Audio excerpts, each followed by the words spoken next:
Good evening, esteemed guests.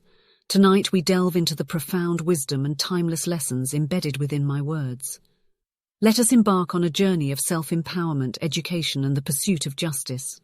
First, I do not wish women to have power over men but over themselves. Society has long confined women, denying them control over their own lives. The path to fulfillment lies in women reclaiming their autonomy and making decisions on their own terms.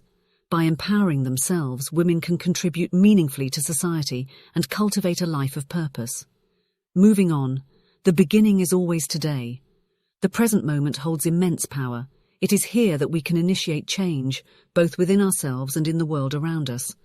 Every new day grants us an opportunity to break free from the chains of the past and forge a brighter future. Let us seize each day, determined to create a world where equality reigns. Now, consider this thought-provoking question.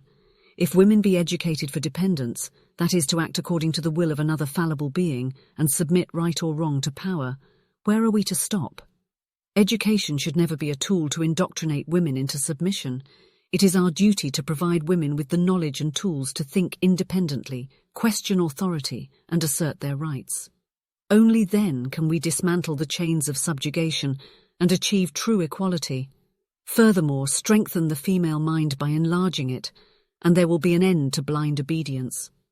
Education holds the key to liberation.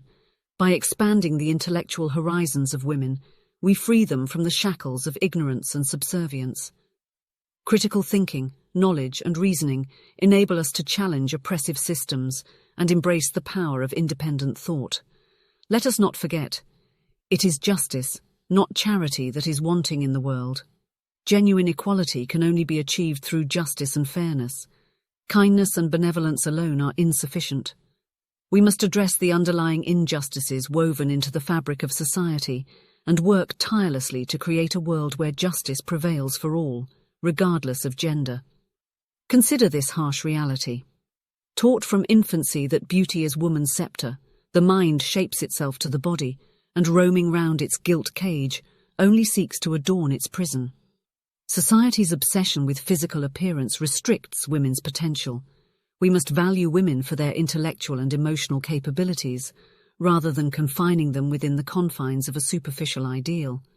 Beauty lies in the strength of character, not the contours of a face.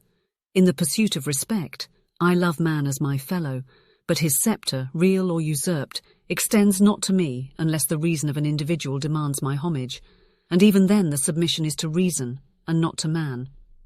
Respect should be earned through reason and merit, not blindly granted based on gender or social position. Let us uphold the principles of fairness and rationality, allowing intelligence to guide our actions and decisions. Reflecting on the pursuit of happiness, no man chooses evil because it is evil. He only mistakes it for happiness, the good he seeks. Often individuals seek happiness but may be misguided in their choices, mistaking temporary pleasures for true fulfillment. We must recognize that genuine happiness lies in virtuous actions and aligning our choices with goodness. The more I see of the world, the more I am convinced that civilization is a blessing and that happiness depends upon the proper cultivation of the mind. Education and intellectual growth are essential for personal happiness and societal progress. Engaging with the world, broadening our horizons, and nurturing our minds contribute to the development of a fulfilling and enlightened life. Finally, let us acknowledge that women becoming consequently weaker physically, whilst they are allowed to be weak morally, the latter weakness will necessarily extend its enervating influence to every part of their character. Upholding the moral strength and character of women is vital for their well-being and the construction of a just society. We must reject the notion of women being morally weaker and instead encourage their physical and moral fortitude. In conclusion, my dear listeners, let us heed the lessons embedded in these words. By empowering women, embracing education, striving for justice, valuing intellect over appearances, respecting reason, pursuing true happiness, nurturing the mind, and upholding moral strength, we will forge a future that transcends the limitations of the past. Together, we can create a world where women have power over themselves, where each new day offers the opportunity for transformative change.